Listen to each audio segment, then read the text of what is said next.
Hi everyone, Jeremy here from Vita Studio, and today a quick video to share with you a free sample from our Data Pro pack. This is an infographic pack that allows you to display complex data easily on screen. The specific title we'll be seeing today is a bar chart infographic that got great functionality built in to make it very fast to adjust. So without further ado, let's jump right into it. Alright, so you can download that title by clicking the link in the description below. You will get the zip file, just double click on it to unzip it. It will give you a folder. In the folder you have a couple of things. You'll find the license, the installation instruction, the GFX file to install, and the font. Please make sure to install all the font, otherwise the title will not work because Davinci will not know what font to use. So just select all the fonts in that folder and double click on them to start the installation process. Once that's done, you can go over to the GFX file and double click on that to prompt open that window right here, asking you if you want to install. Just click install. Then once in Davinci Resolve, you can go over to Effect, Titles, expand that, you'll find Video Studio, and then here you can scroll all the way down until you find the section Sample, and then you will find here all of the sample that you may already have from us, as well as the new Data Pro pack sample. So let's take it and drag it in our timeline. Now, first thing first, you'll notice that it doesn't look exactly how the preview looked. It's because we're using a box that has transparency to just give that a modern look, kind of like a liquid glass visual look.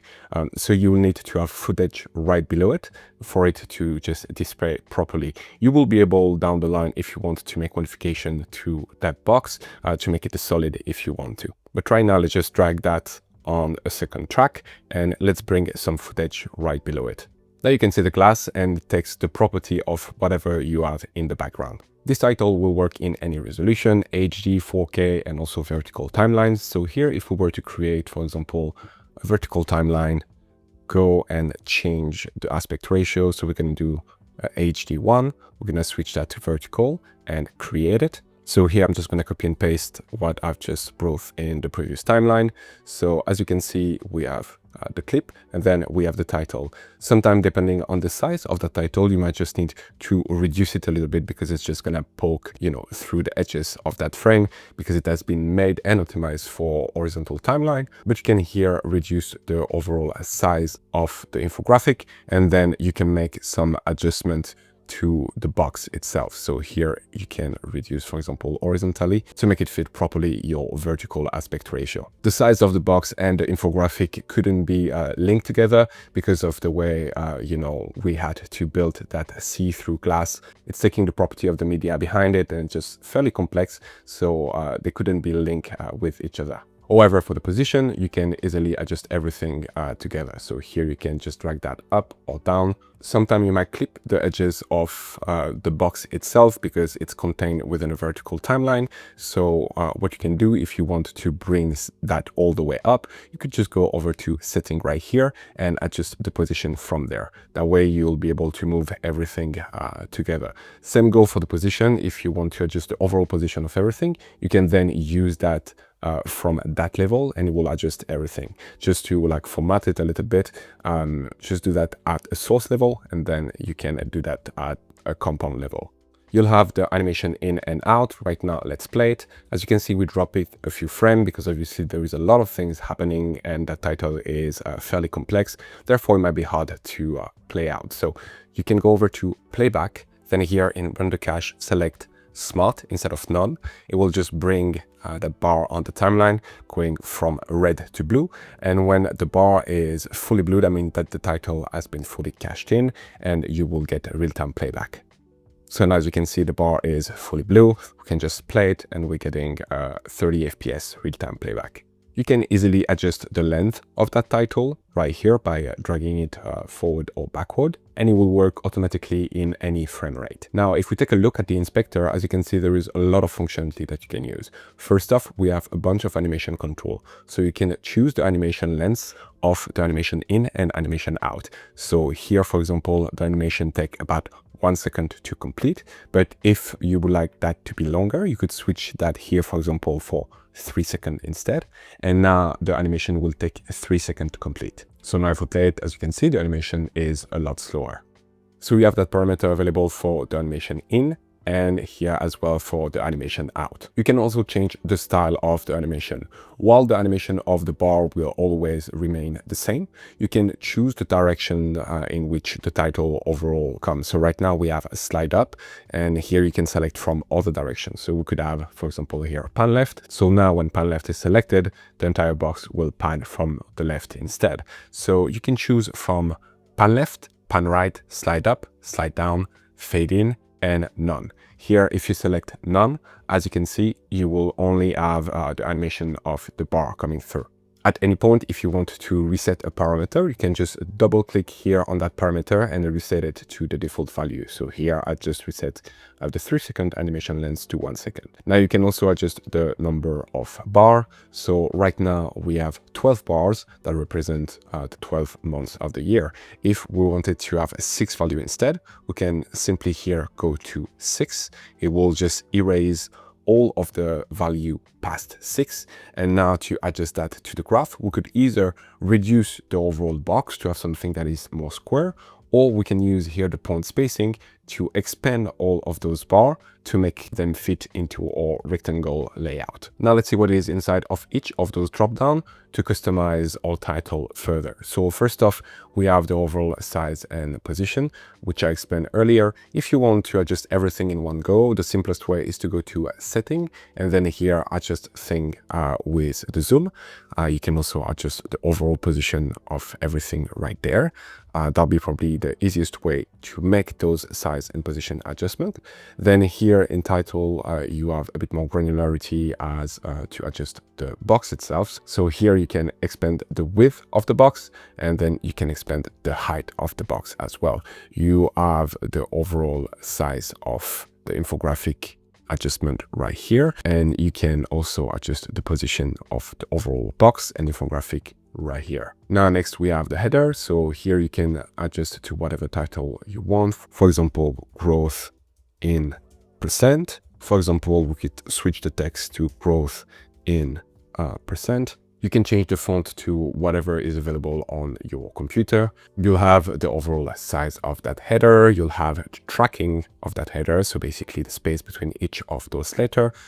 You'll have the line spacing if you have multiple lines that you need to place. Also down below here, you have some style adjustment that you can do. So for example, if you wanted to have like an outline text, you could swap that right here.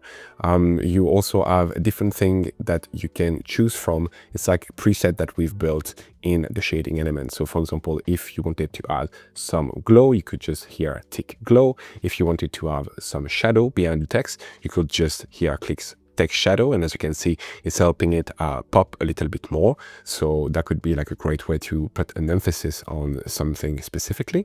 You can also add a bottom line below it. You could add right here a top line. You can also add a text box outline, and obviously every single time you have access to all of those parameters to make like some slight adjustment. And then finally here you have a text box, which is like a filled box, and then we have a text outline right there. So again, those could be great to help you customize the text as much as you want. Now the next drop down will be the parameter. So here you will have all of the months that you can switch. For example, if you have a different language, or if you want to change that for other values, you can easily do that here. So that will be then reflected directly on screen. You can change obviously the font, the color, the size, the tracking, and the overall position of that text. Then you will have control over the bars. So right here, you have about 1, 2, 3, 4, 5, so on and so forth, up to 12. So that's the limit of bar that we can add on one graph. Here in terms of look, you can adjust the bar thickness. So if you want to have them being, thicker or being slimmer, you can adjust the overall position of that entire composition. You can change the rounded look of those bars. Here right now, the cap style is rounded, but you can have it being, a straight bar like this. You also have access to the control of the background right there. So that gray background, you can change the color of it.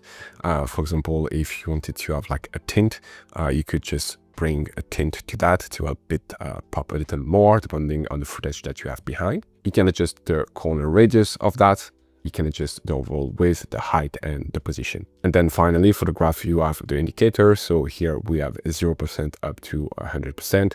And you can basically replace that to any value you want, and adjust the line spacing between each of them. If you need to have like more value, for example, you could easily do that by collapsing the line spacing to like a minimum and then adding more value and just adapting that. So here, if you wanted to break down the things into like 0, 10%, 20%, 30%, you could easily do that to be a bit more precise. And now finally, the last thing you got control over is the glass control of the background box.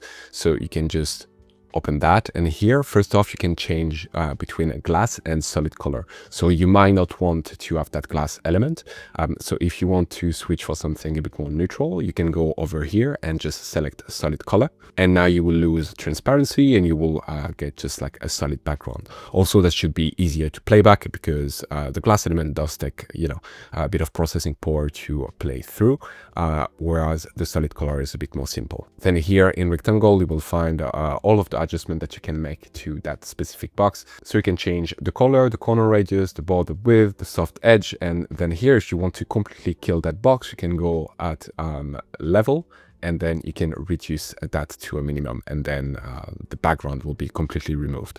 Also, you have access to two things here that are contour and drop shadow. So here for the contour, if you were to tick that, it will just basically bring an outline to the box. You could then adjust the thickness of that contour to make it, you know, more present or less present. You can change the color of that. You also have access here to a drop shadow, which basically there is already a drop shadow by default.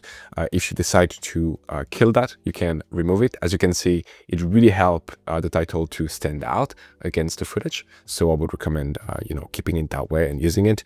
You can adjust the angle of that shadow as well as the drop distances and the blur if you want it to have it like, you know, as a solid, or if you want to have the shadow being as diffuse as possible. Now for the glass element, there is actually a lot of customization that you can do for it. First off, we've predefined a few styles, so you don't have to tinker too much with those because there is so many different options that you could go for.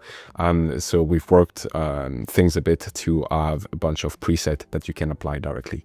So here you'll have a liquid, which is a lot more transparent and therefore might be a bit harder to read sometime with the data, depending on how complex your footage is. But in my opinion, that's the one that looked the most modern. It's, you know, really resembling the new liquid glass on iOS. So, you know, if you're going for that look, I would recommend to use a liquid. Then we have clear, which is pretty much the one that is by default. It basically got a bit more blur. That way it's easier to just see the infographic and create separation with the background. Then third, we have frosted, which again got even more blurriness, and now it's very, very easy to read everything, and it will mostly take the color of whatever is in the background, but you will not necessarily like see the shape of what's going on behind. Then we have a light, so that tends to still be fairly transparent, but it's like a lighter, it's between a solid that got transparency pretty much, and then we got dark, which is the opposite.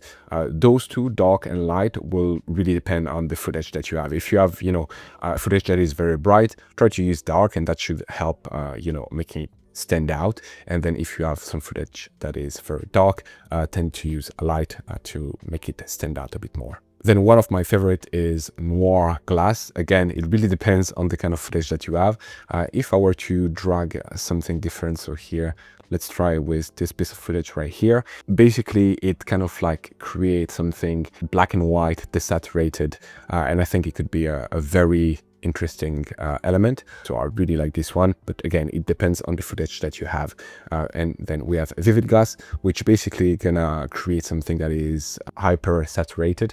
Again, it really depends on the kind of footage you're working with. You don't have the possibility to adjust those as like a template level, but then if you want to create those kind of look, you can always go to custom glass, and then here you can manually choose to adjust the blurriness of the glass. You can adjust the gain of the glass as well, the lift, And that's how we've been able to create those looks. So you can really tinker around and craft your own depending on the footage that you are working with. So for example, here, if I were to recreate something kind of like noir or vivid, I will just like, you know, desaturate that and then play around here with the lift. So for example, noir by default would be like that. But right now, maybe that's too strong for you. So you could like bring the lift, you know, up a little bit. And now you have a noir template that is, you know, a bit lighter and maybe easier to read. And that's pretty much it. That's all the functionality inside of that title and how that title works. I hope this video was helpful. This is by far almost advanced infographic we've made so far. And the full pack is really, really filled with great tools and great functionality. We're really proud of this one. It's, again, the most advanced pack we've probably produced so far. So if you're enjoying using this title and at some point you're in need of more infographic, you can always click the button right here, which will bring you to our website where you can purchase the full pack. It contains over 100 different infographic covering 8 different categories. So I'll encourage you to check it out if you are ever in need of infographic asset for Davinci Resolve. With that being said, hope this title will be helpful to you. Let me know in a comment what kind of pack we should work on next. Thank you so much for watching, and I'll see you in the next one. Bye. Speed up your workflow and create better videos using the pack available on our website, including titles, transition, and templates built only for Davinci Resolve. Get started today by downloading our free starter pack that contains over 150 elements. Link in the description below or at videoeditorstudio.com.